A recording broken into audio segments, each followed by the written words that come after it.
માયાભાઈના હારે વાતચીત કરવાથી એનું મારી પાસે પ્રૂફ છે.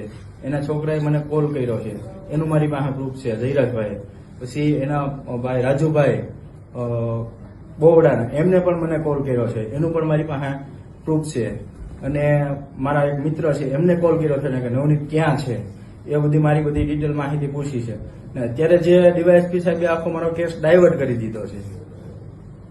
બરોબર, તો એના માટે હું આપણા સમાજ કોળી સમાજને હું મદદ માંગુ છું કે મને આમાં ન્યાય અપાવે અને સાચી મારી જે કઈ હકીકત છે એના માટે મને મદદ કરે. અને આવતીકાલે 1/1/2026 અને હીરાભાઈ સોલંકી આવતીકાલે આવવાના છે 11 વાગે મહુવા ખાતે હનુમત હોસ્પિટલ.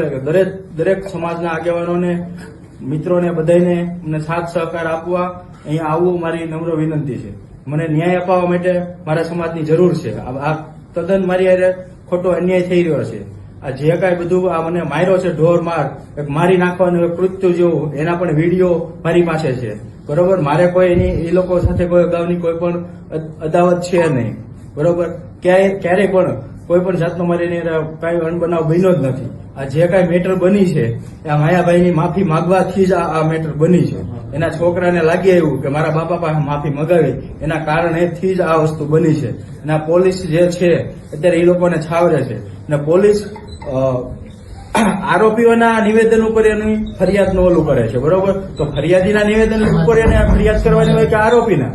આરોપી એમ કે મારી હારે આવું થયું છે, તો આરોપીને ન્યાય મળશે કે ફરિયાદીને ન્યાય મળશે?